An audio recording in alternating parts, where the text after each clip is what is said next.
Halo, halo, apa kabar? Assalamualaikum warahmatullahi wabarakatuh. Saya Harus Menarif bersama dengan Bung Rocky Gerung.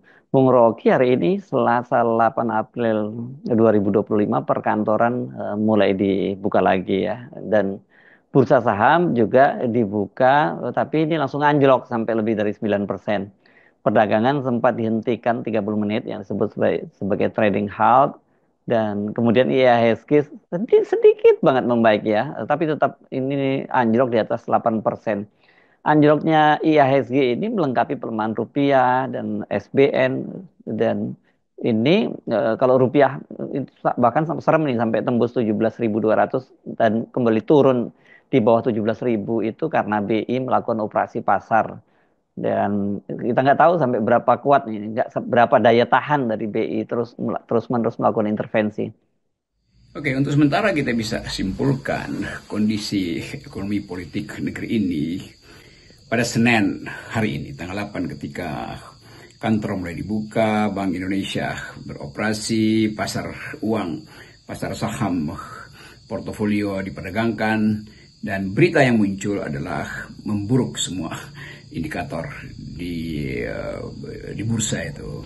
Dan sangat mungkin Bank Indonesia membaca lebih cepat dengan metode yang kadangkala invisible hand bahwa potensi penurunan rupiah, dan karena itu tiba-tiba dengan mudah kita menduga secara masuk akal bahwa pasti Bank Indonesia mengeluarkan dolar untuk menopang rupiah itu. Jadi intervensi bank ke pasar itu hal yang biasa, dan stabilitas masih bisa disebut aja dijaga di dalam kondisi yang sangat hati-hati. Nah, kita mau menyebutkan itu stabilitas yang dihati-hatikan, itu intinya. Artinya tidak normal stabilitas itu, karena bukan aktivitas pasar yang bekerja untuk menormalkan saham dan harga rupiah, tetapi karena intervensi kebijakan. Itu soal yang kita paham, karena tugas dari Bank Indonesia adalah melakukan pemantauan moneter, melakukan stabilitas kurs, dan itu yang jadi patokan pertama di hari Senin tentang keadaan ekonomi. Tetapi tentu yang disebut sebagai persepsi itu sudah mendahului rasionalitas. Jadi persepsi bahwa akan ada goncangan berikutnya, dan orang mulai menghitung atau para spekulan mulai menghitung seberapa kuat sih cadangan devisa kita, seberapa kuat psikologi dari Bank Indonesia, psikologi ya, bukan niat pasti bagus, tapi seberapa kuat psikologi Bank Indonesia untuk menjamin gejolak moneter kita. Itu semua kalkulasi rasional. Jadi ini bukan soal kasak kusuk, tapi ya hal yang ada ilmunya tuh. Jadi sekali lagi kita memantau itu di hari ini, dan di Senin maksud saya, lalu berupaya untuk, ini bukan Senin ya, ini Selasa ya. Selasa untuk melihat apa yang akan terjadi sebagai akibat lanjutan dari sebut aja sinopsis yang sudah dibuat oleh pemerintahan Presiden Prabowo, yaitu tidak akan duel, tidak akan pakai istilah apa, retaliasi, balas dendam terhadap kebijakan Donald Trump. Jadi saya kira masuk akal, dan itu mungkin yang diduga orang bahwa ada banyak pertemuan pasti dengan kabinet. Mungkin Pak Prabowo di akhir 2 hari yang lalu lakukan banyak pertemuan untuk memastikan bahwa gejolak itu pasti akan berlangsung, tetapi harus bisa diredam. Saya kira itu pengantarnya. Sehari sebelumnya, hari Senin ya, kemarin itu para wartawan yang bertemu dengan Pak Prabowo pada hari Ahad atau sehari sebelumnya mulai mempublish hasil perbincangan mereka dengan Pak Prabowo. Macam-macam ini karena mereka masing-masing punya pertanyaan sendiri-sendiri. Tapi dari perbincangan itu publik bisa mendapat gambaran apa yang ada dalam pikiran dan apa yang akan dilakukan oleh Presiden Prabowo menyikapi berbagai isu-isu aktual. Mulai dari aksi unjuk rasa Indonesia Gelap, kemudian juga demo penolakan RUU TNI, dan juga abusive atau aksi kekerasan yang dilakukan oleh aparat, terutama aparat kepolisian ketika menangani aksi-aksi unjuk rasa. Dan kemarin banyak waktu dipakai oleh netizen, terutama oleh para pengamat politik, pengamat ekonomi, untuk memperhatikan isi, substansi, esensi dari pertemuan Presiden Prabowo dengan 6 atau 7 jurnalis itu. Dan kita tahu bahwa Presiden Prabowo tampil dengan percaya diri dan tidak pakai teks, bahkan agak mencengangkan buat sesuatu yang sangat strategis, isu-isu strategis yang bisa jadi burning issue, isu yang bisa membakar emosi ekonomi dan politik, bisa dilayani dengan sebut aja dengan cukup santai oleh Presiden Prabowo. Walaupun mereka yang melihat bahasa tubuh Pak Prabowo kadang-kala mungkin udah nggak tahan untuk menjawab serbuan wartawan-wartawan yang agak nakal aja, sebetulnya tajam pertanyaannya. Dan kita lihat bagaimana Presiden itu berupaya untuk memperlihatkan secara sangat sublim bahwa dia memang menghendaki Indonesia tumbuh dalam harapan kemakmuran, dalam harapan keadilan. Karena itu berkali-kali kita lihat kata kuncinya adalah makan siang gratis, danantara, koperasi, hal yang sudah diulas berkali-kali itu.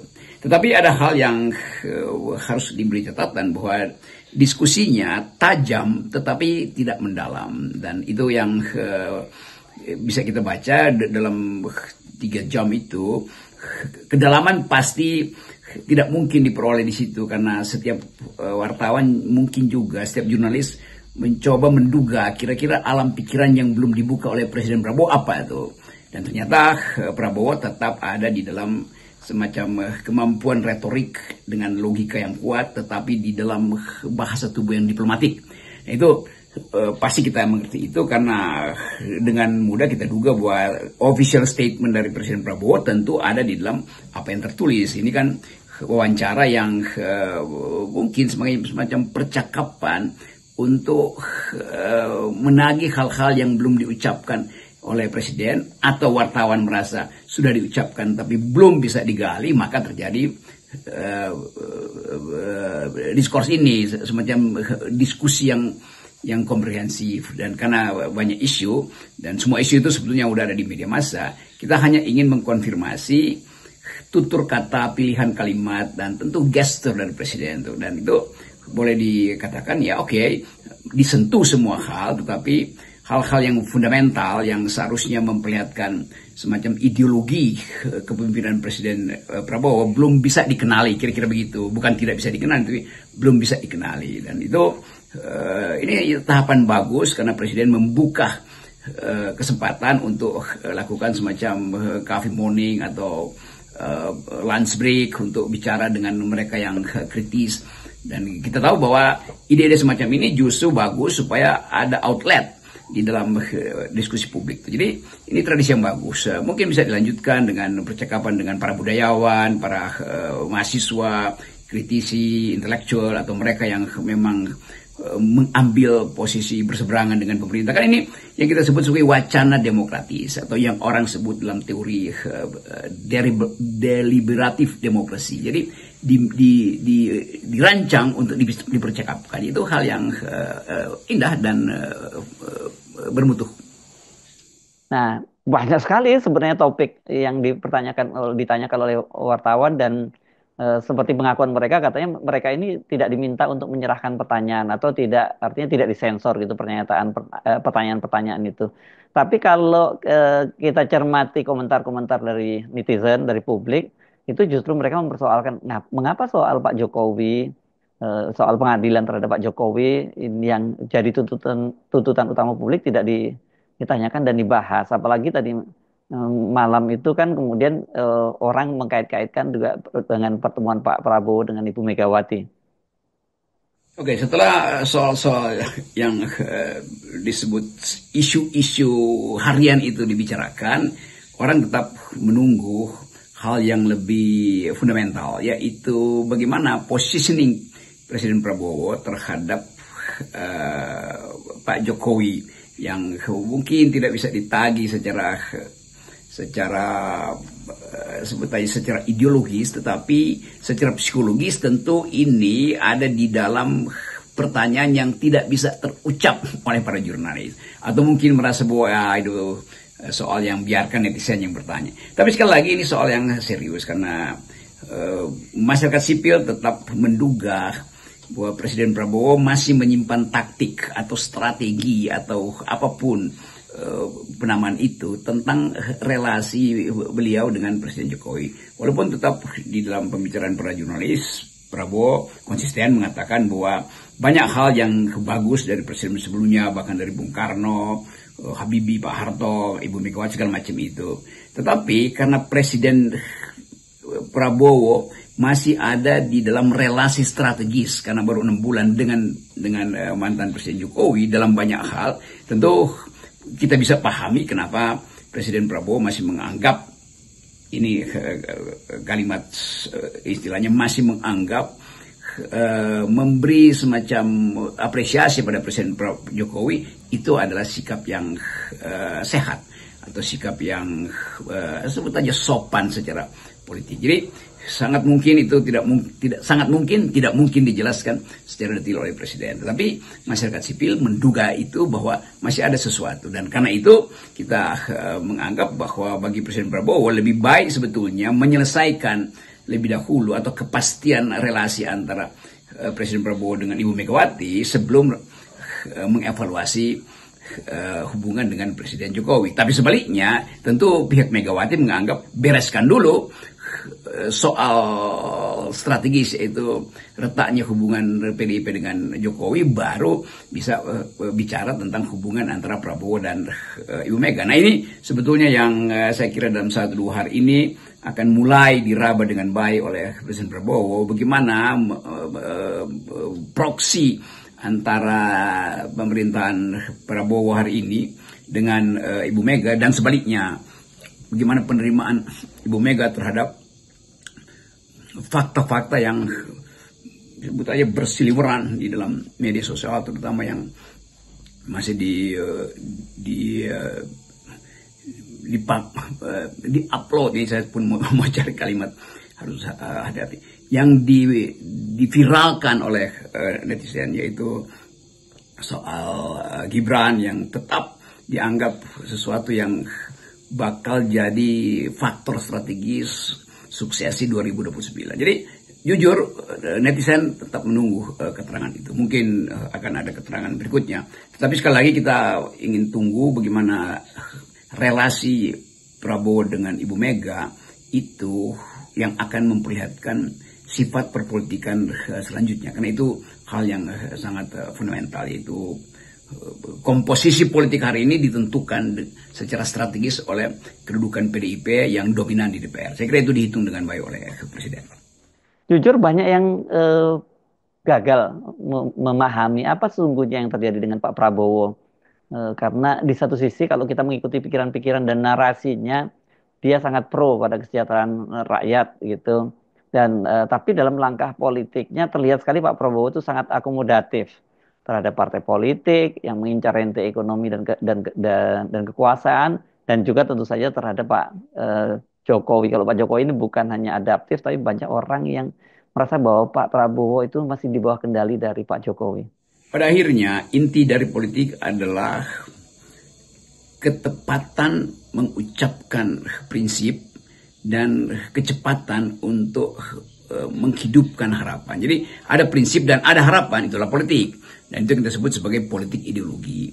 Dan saya menganggap bahwa Presiden Prabowo sedang menyusun semacam basis ideologi untuk mengikat semua gagasan dia, tuh dari soal makan siang gratis, soal koperasi, soal danantara, dan terakhir tentu posisi Indonesia di dalam kepentingan ekonomi global. Dan itu yang akan menentukan secara komprehensif apresiasi publik atau deapresiasi terhadap politik Prabowo. Jadi sekali lagi akan ada tuntutan bahwa Presiden Prabowo harus menurunkan paradigmanya menjadi pikiran-pikiran ideologis. Dan saya kira itu bagus supaya partai-partai mulai untuk membedakan antara satu tukar tambah pragmatis dan posisi ideologis. Pragmatisme adalah hal yang biasa dalam politik, tetapi posisi ideologis harus jelas. Dan itu yang harusnya kita tagih dari Presiden Prabowo, supaya ada ketegasan sikap ideologis terhadap isu-isu, terhadap semua hal yang hendak dilakukan sampai dengan 2009 ya, minimal sampai 2009 tuh. Jadi sekali lagi banyak hal yang sebetulnya dijanjikan oleh Presiden Prabowo melalui deregulasi tapi bukan liberalisasi itu. Dan yang paling penting adalah menerangkan bahwa politik kita itu dikuasai oleh kerakusan partai-partai, dan dari situ mungkin kita mulai mengaktifkan ide deparpolisasi. Tetapi deparpolisasi bukan parpolnya yang dihilangkan, tapi perilaku parpol yang sekedar memanfaatkan posisi-posisi dalam kabinet untuk memanipulasi kebijakan atau bahkan merampok dengan cara sistematis APBN kita kan. Jadi kelihatannya itu tuh, tentu ada banyak isu soal Pertamina, soal judi, macam-macam itu. Tapi sekali lagi ada semacam kepastian yang harus diberikan oleh Presiden Prabowo bahwa akan ada satu sikap yang keras terhadap para perampok utang negara. Akan ada sikap yang keras terhadap faksi-faksi yang masih mengincar atau berupaya untuk memenuhi kepentingan sendiri dan bukan kepentingan bangsa dan negeri yang sedang bertarung di dalam era internasional yang sangat terbuka, dan potensi Indonesia untuk maju memimpin Asia juga harus dianggap sebagai kesempatan justru di dalam keadaan krisis ekonomi yang memungkinkan semua orang mencari selamat sendiri-sendiri. Nah itu saya kira yang masih harus mungkin dalam pertemuan berikut dengan para jurnalis atau para budayawan atau intelektual atau para kritisi, ini yang harus dibongkar atau ini yang harus didiskusikan secara mendalam, yaitu posisi ideologis dari Presiden Prabowo di dalam menghadapi pertarungan ekonomi global dan posisi strategis Presiden Prabowo di dalam berupaya untuk jadi pemimpin Asia. Kan kalau sudah jadi pemimpin Indonesia, ya tentu itu kita masuk lagi dalam self interest, benar itu national interest. Tetapi mesti ada juga semacam sinyal bahwa Indonesia bisa memimpin Asia itu. Indonesia bisa menjadi contoh tentang kemajemukan. Indonesia bisa menjadi contoh tentang circular economy, tentang green economy. Ya semua itu saya kira mungkin agenda berikutnya. Kalau Presiden menganggap bahwa pertemuan dengan jurnalis itu bisa diperluas menjadi pertemuan dengan pemimpin mahasiswa, OKP, tapi dengan pengkondisian yang matang, bahwa yang akan didiskusikan adalah soal-soal yang sifatnya ideologi, soal-soal yang sifatnya akademis. Dari keketatan berpikir metodologis itu pasti berbeda dengan kenakalan bertanya secara jurnalis, kan itu soal. Jadi bagus kalau Presiden Prabowo memulai tradisi untuk membuka percakapan strategis dengan basis argumentasi akademis, dan itu yang memungkinkan beliau paham apa yang dirasakan rakyat dan tahu apa keinginan rakyat. Jadi itu saya kira ya kajian kita di FNN hari-hari ini. Salam akal sehat. Oke, salam akal sehat.